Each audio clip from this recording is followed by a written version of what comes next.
Baik, saya akan sharing tentang bagaimana kita bisa bertumbuh di dalam Kristus. Ya, setiap orang Kristen ya perlu mengalami pertumbuhan. Ya. Nah, banyak khotbah-khotbah tentang pertumbuhan rohani, tapi saya mau bagikan hari ini tentang hal-hal yang praktis. Bagaimana kita bisa bertumbuh. Ya, karena banyak sekali saudara orang Kristen, bahkan banyak juga saya suka juga mendengar bahkan pendeta sekalipun bisa backslide, bisa murtad. Kenapa? Ya udah levelnya udah pendeta bisa murtad ya. Apalagi kalau levelnya biasa-biasa gitu. Gampang sekali. Apalagi kami di Prancis ya sangat mudah sekali untuk orang meninggalkan Tuhan. Kenapa? Karena suasana ya dan atmosfer rohani itu sangat dingin sekali. Mungkin anak-anak umur 5 sampai 10 tahun kita bisa ajarin tentang firman Tuhan. Kita bisa ajarin tentang cinta Tuhan. Kita ajarin tentang bersekutu di dalam rumah Tuhan. Kita ajarin mereka tentang cerita-cerita Alkitab, contoh-contoh. Ya, tetapi begitu dia masuk umur 11, 12 tahun, dia masuk SMP, saudara udah mulai kenal ya pengajaran-pengajaran yang lain. Ya. Dan ada begitu banyak pengajaran dari sekolah ya tentang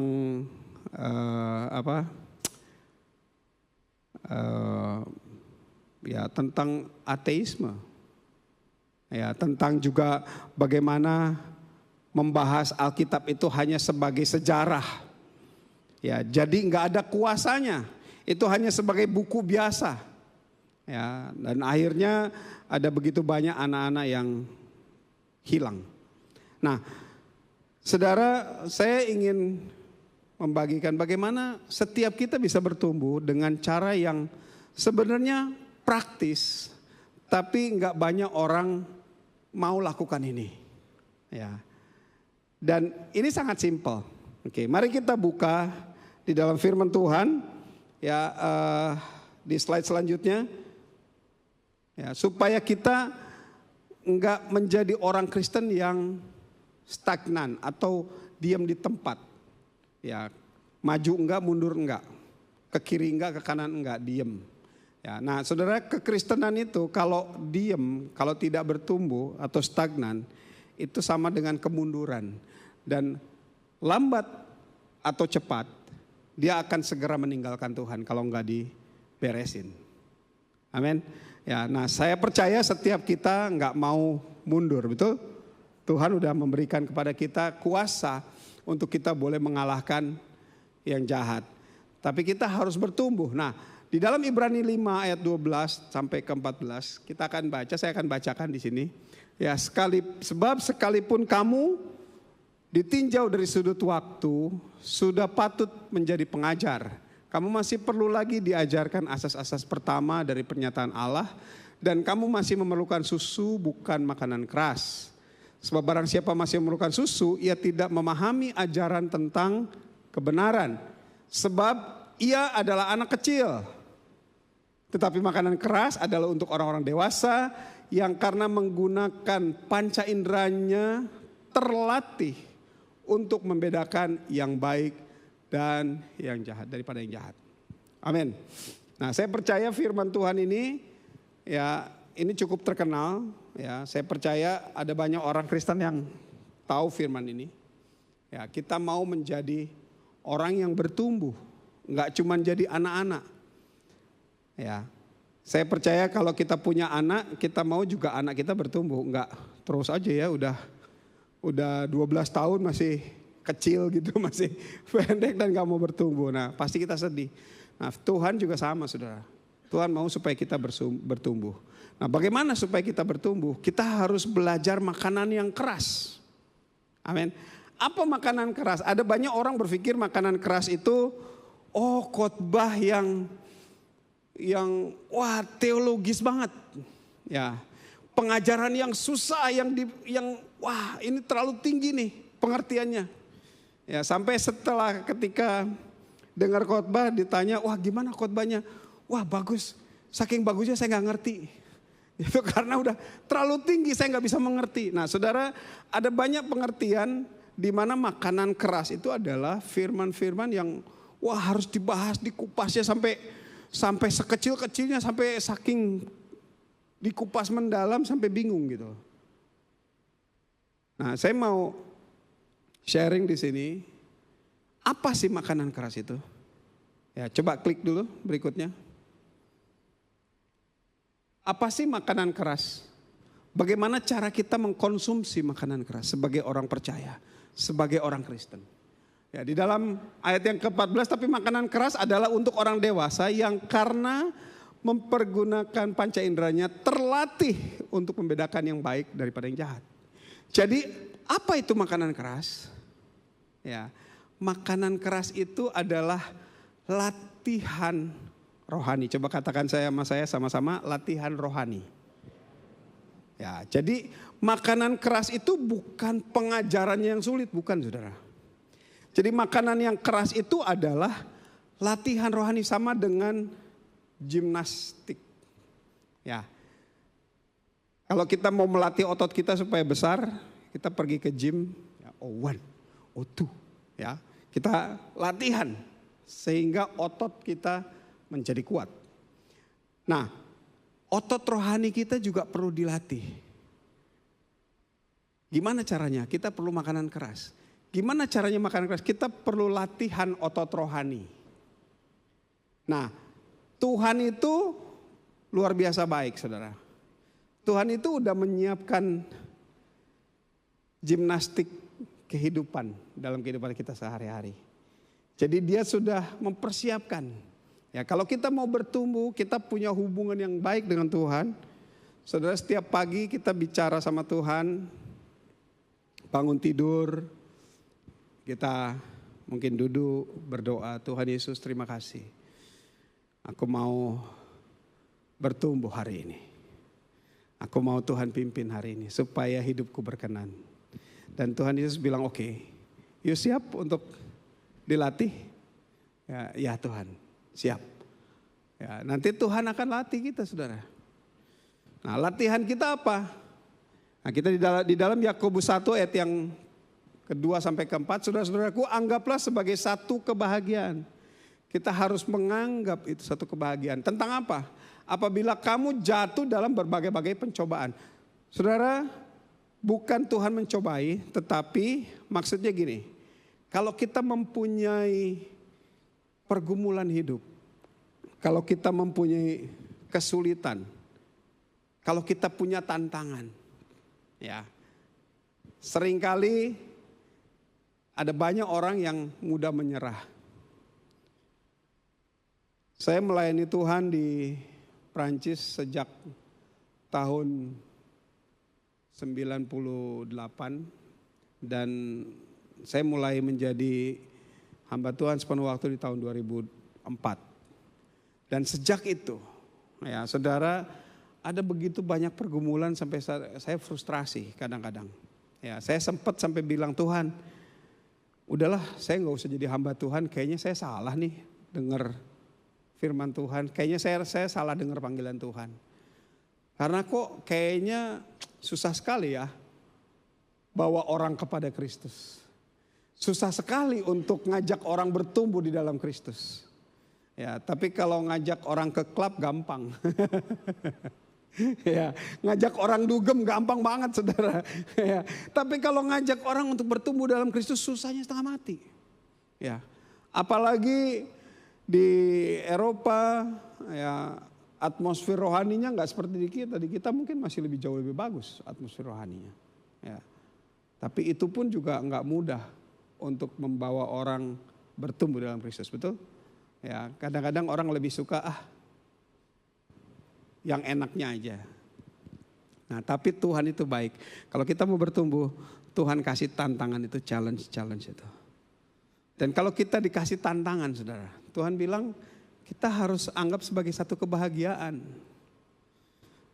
Ya, ada banyak orang Kristen yang cengeng dikasih tantangan sedikit, udah mundur. Ya, baru konflik sedikit sama leader, sama pemimpin, udah nggak balik lagi. Ya, baru konflik sedikit sama ketua komsel, besok-besoknya nggak datang lagi. Ya, baru konflik sedikit sama pemain musik atau tim musik, udah ngomongin, ini musik ini di sini jelek nih, udahlah saya nggak mau lagi ke situ. Saudara, ada begitu banyak, ya kita sering ngelihat, tapi ini kenyataan, saudara. Kenapa? Ya karena itu tadi masih anak-anak, masih pengennya susu, ya nggak mau dilatih untuk melewati problem, nggak mau dilatih untuk menghadapi tantangan. Nah, makanan keras adalah bagaimana kita mengaplikasikan firman Tuhan di dalam setiap persoalan hidup kita. Saya ulang ya, makanan keras bukanlah pengajaran-pengajaran yang terlalu tinggi. Itu baik betul, tapi makanan keras adalah ya ketika kita mau mempraktekkan firman Tuhan di dalam menghadapi persoalan-persoalan hidup kita. Amin. Suami istri misalnya. Ya. Suami pulang kerja capek, datang ya istri udah memberondong dengan banyak pertanyaan. Ya. Gimana tadi hari ini, Pak? Ya, biasanya kalau pria kan gitu ya. Pak, gimana kerja di kantor hari ini? Baik. Tadi gimana rapatnya? Ya, bagus. Terus ketemu siapa aja? Ya, ada direktur, ada manajer. Terus tadi papa gimana ngomong sama? Udah lama nggak usah ngomong-ngomong gitu, pusing papa. Gitu. Itu jadi kayak orang ada satu ilustrasi, satu pria ini udah lelah capek dari kantor gitu ya, datang dia pas sampai di rumah dia pikir dia mau santai. Sampai di rumah saudara, istrinya kan udah lama nih 1 harian gak ngomong nih. Gitu, dia pengen cerita anaknya bagaimana lah itulah dan lain sebagainya ya. Dia kayak pegang senjata mesin saudara. Begitu suaminya datang buka pintu, si istri langsung pegang senjata dan langsung tembak. Si suaminya kena ya. Ditembak-tembak terus gitu. Wah. Akhirnya si suaminya bilang, aduh pusing amat nih istri saya nembak-nembakin terus, dia ambil granat dia buang, boom. Akhirnya hancur semua rumah tangganya saudara. Kenapa? Karena suami istri tidak mempraktikkan firman Tuhan. Ya bukan karena dia nggak ngerti firman Tuhan, tapi karena dia nggak penuh Roh Kudus, sehingga dia nggak tahu situasi, nggak tahu bagaimana mengatasi persoalan, nggak tahu bagaimana dipimpin oleh Roh Kudus. Dikatakan sebab ya kamu tahu bahwa ujian terhadap iman menghasilkan ketekunan. Dan biarlah ketekunan itu memperoleh buah yang matang. Supaya kamu menjadi sempurna, utuh dan tak kekurangan suatu apapun. Jadi tujuan makanan keras adalah supaya kita menjadi serupa dengan Kristus. Supaya kita enggak kekurangan suatu apapun. Amin. Coba katakan sama dengan saya, supaya menjadi serupa dengan Kristus. Amin. Jadi ketika saudara kita mengalami persoalan, ya suami ketika diberondong sama istri, ya ada satu kebahagiaan. Masih untung loh istrinya ngomong sama dia. Coba kalau istrinya ngomong sama supirnya. Atau ngomong sama yang lain. Bisa kepincut sama yang lain. Betul? Ya. Jadi saudara seringkali kita melihat tantangan itu dari sesuatu yang kita pengennya nyaman. Nah tapi Tuhan tidak memberikan, bukan Tuhan tidak mau memberikan kita kenyamanan. Tapi Tuhan mau supaya kita belajar makan makanan keras. Praktekin. Oh, mengasihi istri itu harus seperti apa sih? Ketika istri memberondong dengan pertanyaan, apa yang harus kita buat? Ketika si suami jawabnya setengah-setengah, apa yang harus saya buat? Ketika anak-anak berontak kepada kita, apa yang harus kita buat? Firman Tuhan bilang, hendaklah engkau saling mengasihi satu dengan yang lain, betul? Bertolong-tolonganlah satu dengan yang lain. Jadi bagaimana prakteknya? Nah, seringkali kita lupa, makanya kita butuh alat bantu. Tuhan memberikan alat bantu pertama adalah persoalan. Yang kedua berikutnya. Alat bantu yang Tuhan sediakan, klik berikutnya. Jadi yang pertama, supaya kita bisa makan makanan keras dan bertumbuh, yang pertama Tuhan kasih persoalan. Yang kedua, Tuhan kasih komunitas. Saya sebut di sini Hafruta. Saudara tahu Hafruta? Hafruta itu adalah metode pengajaran orang Yahudi.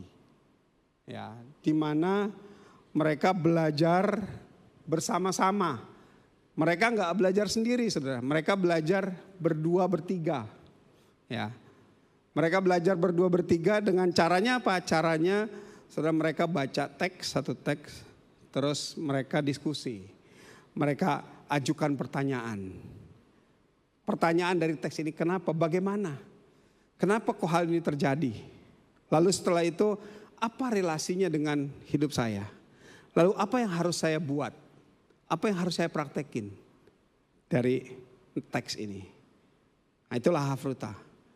Itulah alat yang kedua yang Tuhan berikan, komunitas. Makanya Tuhan bilang tidak baik manusia itu seorang diri, betul? Tuhan menciptakan penolong. Penolong buat apa? Bukan buat nolongin bersihin rumah, Saudara, bukan. ya, tapi menolong untuk bertumbuh. Bertumbuh terhadap apa? Dari firman Tuhan, dari janji-janji Tuhan. Sehingga kita bisa saling sharing. Ya. Nah, Saudara, Hafruta ini artinya komunitas persahabatan atau pertemanan. Ya, di mana 2 atau 3 orang mereka saling bergabung, ya mereka bahas. Ya, kami di Prancis kami praktekin ini, ya terutama dengan keluarga.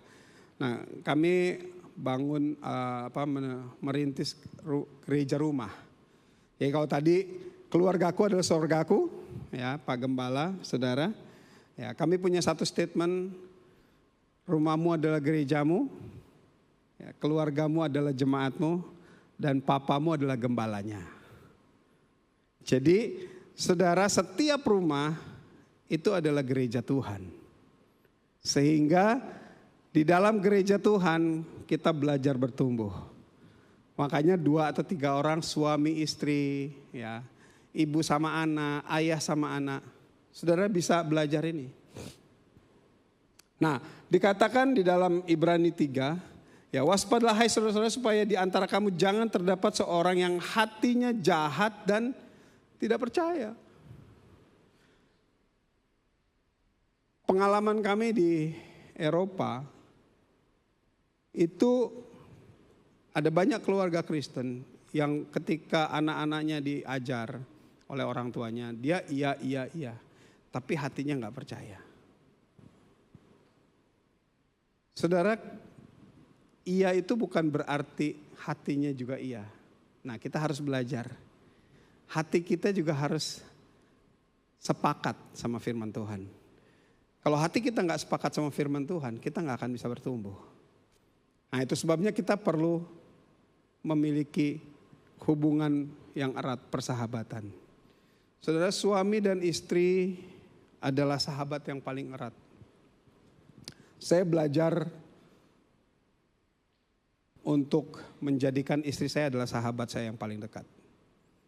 Kalau saya ada sesuatu, pertama kali yang harus tahu adalah istri saya. Gitu. Yang lain belakangan, tapi pertama kali yang harus tahu adalah istri saya. Kenapa? Karena dia adalah sahabat saya. Nah, kadang-kadang suami istri kalau hanya hubungannya suami dan istri, saudara, kita kadang-kadang suka pikir udah tahu ya, lu kan udah kenal gue. Kita udah kawin, kami udah menikah 27 tahun ya. Saya pikir udah tahu lah. Mata berkedip aja udah tahu maksudnya apa gitu. Tapi persoalannya gini. Hati kita nggak bisa dekat kalau kita nggak memiliki persahabatan dari hati ke hati. Dan itu penting, di dalam keluarga, di dalam komunitas, di dalam gereja itu penting. Gereja kuat kalau keluarga kuat. Keluarga kuat kalau pemimpinnya kuat. Siapa pemimpinnya? Pria. Pria kuat kalau dia dekat dengan Kristus. Kalau dia nggak dekat dengan Tuhan Yesus, kalau dia nggak bersekutu dengan Kristus, dia nggak akan kuat, saudara. Kalau keluarga nggak kuat, gereja juga nggak akan kuat. Gereja boleh banyak jemaat, tetapi kalau jemaat itu keluarganya nggak kuat, lambat laun jemaat akan hancur. Akan banyak yang backslide, akan banyak yang murtad. Kenapa? Karena nggak makan makanan keras. Nah, kita perlu belajar makanan keras supaya apa? Hati kita nggak menjadi jahat. Amin. Ya. Tetapi nasihatilah seorang akan yang lain. Seminggu sekali. Firman Tuhan bilang apa? Setiap hari. Pertanyaannya gini, gimana kalau gereja besar bisa setiap hari saling menasihati?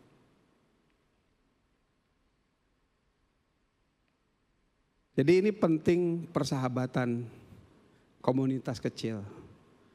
Suami istri, keluarga. Di dalam keluarga saudara setiap hari ketemu. Saya sama istri saya walaupun lagi berantem juga harus ketemu setiap hari, gak ada pilihan lain. Betul? Dan ketika kami ada konflik, kita praktekin ini.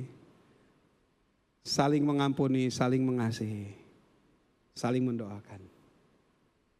Amin. Itulah makanan keras. Kenapa? Karena susah, saudara. Makanan keras itu kan harus dikunyah pelan-pelan ya. Kadang-kadang apalagi ada kalau makanan keras yang kadang-kadang suka ngelawan sama gigi, betul? Ya kan? Ya. Nah, kalau saudara lagi konflik sama istri atau anak-anak lagi konflik sama orang tua, coba saudara datang dan ajak berdoa sama-sama.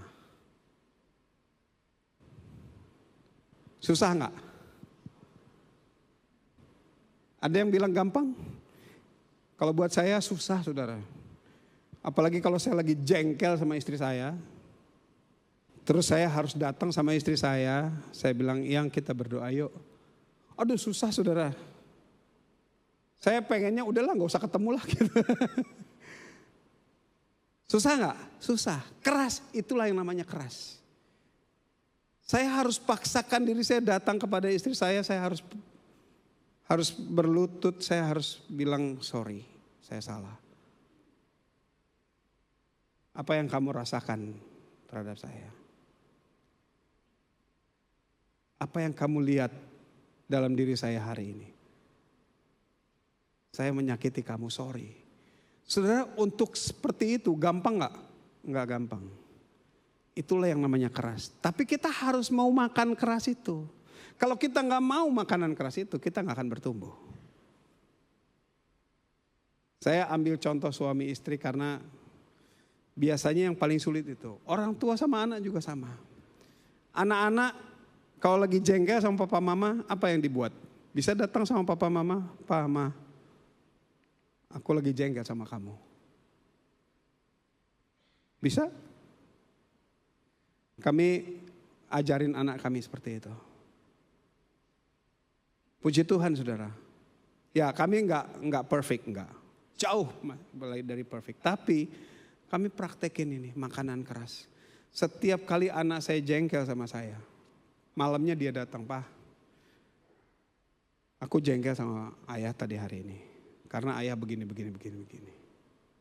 Saya dengerin, oh ya, sorry, aku gak tahu kalau itu menjengkelkan kamu. Mau gak maafin ayah? Saudara, awal-awal itu gak gampang loh. Susah, apalagi kalau papa ya diomongin sama anaknya. Papa gini, wah pengennya Emang lu tahu apa gitu kan? Ya lu baru juga seumur jagung gitu ya. Tapi kalau kita mau praktekin, kita mau saling menasehati, kita mau saling bertumbuh, kita mau saling mendengarkan apa yang menjadi keluh kesah. Dan ketika kita sulit melakukan firman Tuhan, disitulah saat kita belajar untuk mengunyah makanan keras. Amin. Berikutnya. Ya. Kenapa ini penting? Nah, ini hafruta ini terkenal banget kalau di orang Yahudi itu dari mulai pembuangan Babel. Saudara ingat Daniel, Sadrak, Mesah dan Abednego. Kenapa mereka bisa kuat? Kenapa mereka bisa bertahan dari suasana ya atmosfer yang begitu mengerikan, yang enggak kenal Tuhan? Kenapa? Karena mereka saling bersekutu satu dengan yang lain. Sadrak, Mesah, Abednego, Daniel. Satu kali ya Raja Nebukadnezar bermimpi dan dia sedih sekali. Dan raja minta supaya semua orang pintar dikumpulin dan terjemahin mimpi. Nah, orang pintar itu bilang, silakan Baginda ceritakan mimpi. Ya rajanya bilang, loh kamu yang ceritain mimpi saya. Sekaligus dengan artinya. Wah semua orang bilang, wah ini mah raja gila katanya. Yang mimpi siapa yang suruh nanya, yang suruh ngomongin siapa, betul? Sampai satu ketika raja bilang, udah bunuh semua orang-orang pintar. Termasuk waktu itu Daniel, Sadrak, Mesah dan Abednego hampir kena. Tapi Daniel bilang kasih waktu. Ya, akhirnya Daniel, Sadrak, Mesah dan Abednego mereka berdoa bersama-sama. Mereka melakukan hafruta ini. Dan Tuhan memberikan hikmat kepada Daniel.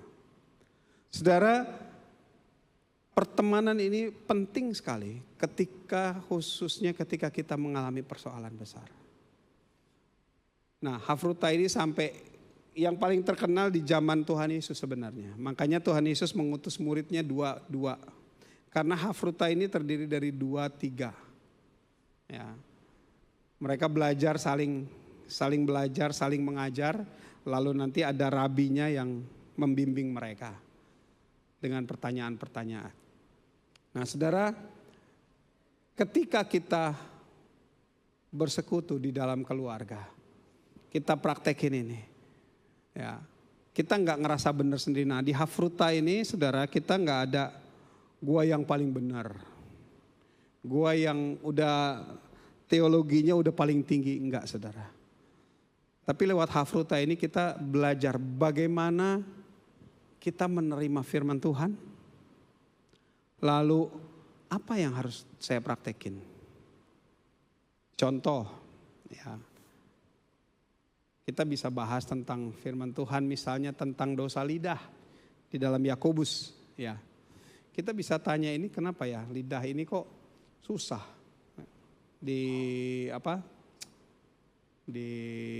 dikendalikan.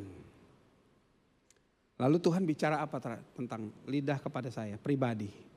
Saya bilang, oh ini. Saya sering kali suka ngomongnya masih sembarangan. Kadang-kadang saya masih keluar kebun binatang misalnya. Oh lalu si yang satunya tanya, atau istri atau suami tanya, oh kalau gitu papa apa yang mau papa buat minggu ini? Apa goal yang mau buat? Oke, mulai hari ini saya nggak mau lagi keluar kata-kata kebun binatang. Nah ketika hari itu tiba besoknya, kan nggak sengaja biasanya kalau udah kebiasaan ya, keluar kata-kata yang nggak benar. Nah harus mau dikoreksi, inilah hafruta. Jadi ketika dikoreksi, oh iya saya ingat, sorry, saya mau. Nah waktu dikoreksi kita terima itu sebagai makanan keras. Karena kadang-kadang kita nggak mau dikoreksi, betul? Kita rasa udah benar kok. Tapi ketika kita dikoreksi, kita akan mulai mengunyah apa yang Tuhan mau lewat firman itu. Oke, berikutnya. alat yang ketiga adalah Tuhan mau supaya kita jadi berkat. Kalau kita udah mulai mempraktekkan satu dengan yang lain, baik di dalam keluarga maupun di dalam kelompok kita, mungkin di sini ada cell group juga ya, gitu. Saudara, kita mau juga mengajarkan, karena firman Tuhan bilang kita itu harusnya udah ngajar. Jadi bukan cuma terima makan minum susu, tapi kita harusnya udah ngajar. Gimana caranya ngajar? Saya ada satu statement, Edwin Louis Cole bilang seperti ini. Kamu mengajarkan apa yang kamu hidupi dan kamu menghidupi apa yang kamu ajarkan. Kamu berkhotbah apa yang kamu hidupi dan kamu hidup apa yang kamu khotbahkan. Jadi mengajar itu bukan hanya teori, saudara. Tapi mengajar itu saudara udah praktek sampai di mana, itu yang saudara bagikan.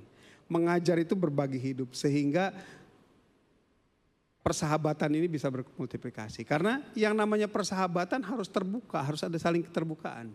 Kalau nggak ada saling terbukaan, kita nggak bisa ngajar. Kita nggak bisa berbagi hidup. Amin.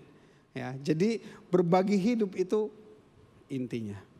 Nah, kalau kita mau berbagi hidup, maka kita akan bisa memultiplikasi. Dalam hal ini kamu sudah patut menjadi pengajar. Nah, mengajarnya bukan dengan, ya bagus kalau saudara punya pengetahuan teologi yang kuat, itu sangat baik sekali. Tetapi pengetahuan teologi yang kuat tanpa disertai dengan praktek kehidupan sehari-hari, orang akan melihat, lu ngomong doang lu hidupnya begini. Tapi yang kita mau buat, kita sebagai orang-orang percaya, anak-anak Tuhan, kita mau hidup kita jadi berkat. Orang melihat Kristus dalam hidup kita. Amin. Bagaimana kita hidup sehingga orang lain bisa melihat dan meniru gaya hidup Kristus yang ada dalam hidup kita. Makanya Rasul Paulus bilang, aku hidup tapi bukan aku lagi yang hidup. Yesus yang hidup dalam aku. Kalau Yesus yang hidup dalam kita, orang harus tahu ada Yesus dalam hidup kita. Dan dia akan bermultiplikasi. Next. Ya. Hidup dalam kelompok atau gereja yang bertumbuh.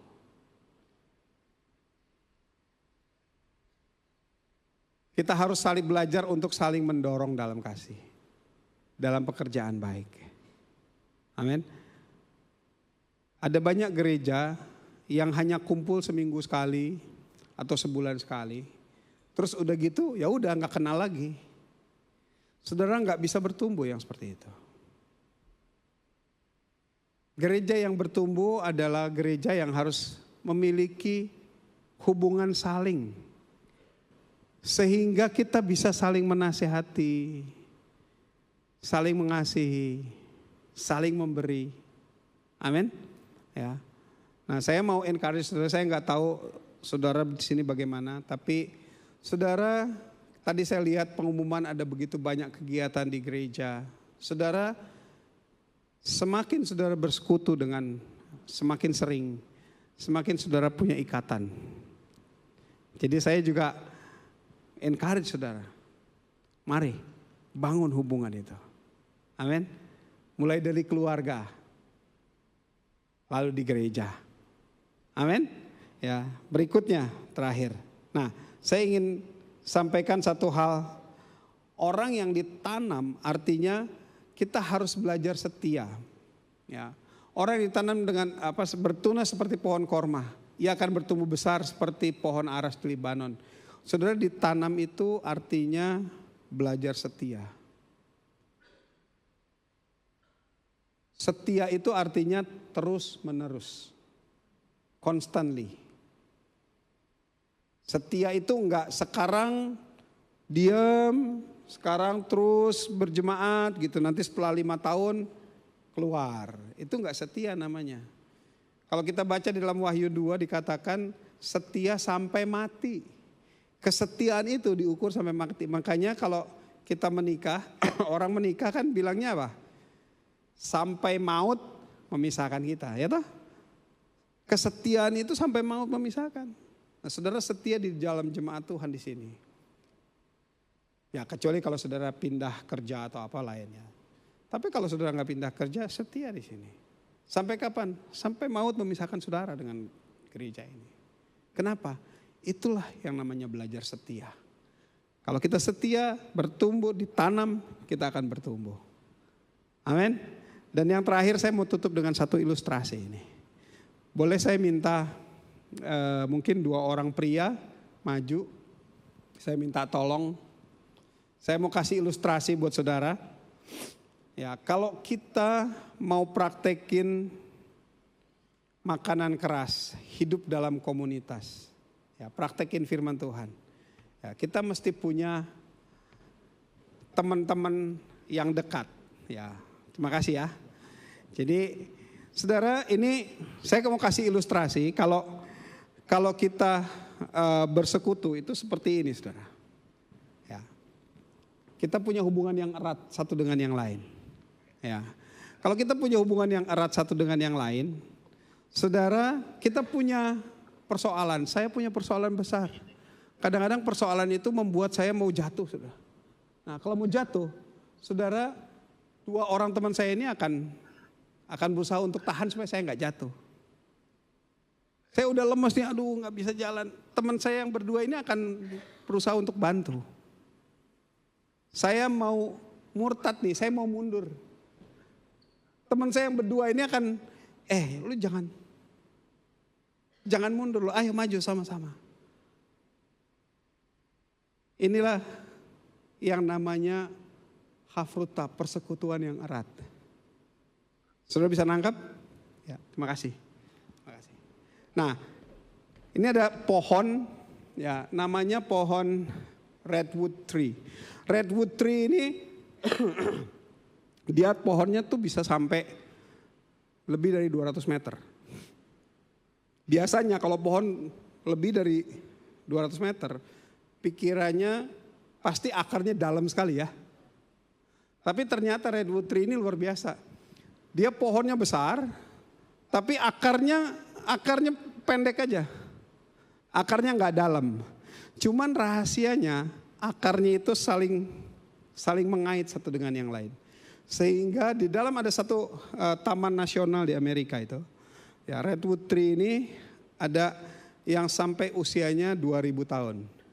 Dia sudah mati 400 tahun tapi masih tetap tegak berdiri. Kenapa? Karena akarnya itu saling berkaitan. Sehingga walaupun dihembus angin dan lain sebagainya, ya, pohon ini tetap kuat. Bukan karena akarnya dalam, tapi akarnya saling mengait. Inilah hafruta, inilah jemaat Tuhan, inilah keluarga. Inilah komunitas. Amin. Saya mau ajak saudara, coba kita berdiri, kita coba pegangan tangan. Kayak tadi saya di sini. Ya, coba saling berkait. Mungkin boleh gabung, yang agak jauh sedikit bisa gabung supaya kita bisa pegangan. Ya. Oke. Ya, 3 orang mungkin minimal, ada 3 orang. Ya, coba pegangan begini. Ya, coba gabung. Ya, ini yang ada cuma berdua nih. Mungkin ibu barengkan gabung ke sini. Iya, ke sebelah sini sedikit. Ya. Oke, iya, sip. Oke, coba yang tengah sekarang, ya, dipegang kuat ya. Coba yang tengah berusaha untuk jatuh, tapi yang pinggirnya tahan dia. Coba ya, 1, 2, 3. Iya, oke. Coba ke belakang yang, iya, oke. Nah, saudara, semakin erat kita, saudara, yang tengah itu semakin sulit untuk jatuh, betul? Nah, kalau kita mempraktekkan ini di dalam persekutuan yang erat, saya jamin nggak akan ada yang murtad dari antara kita ini. Dan setiap kita akan bertumbuh dalam Kristus. Amin. Kita akan menjadi semakin serupa dengan Kristus.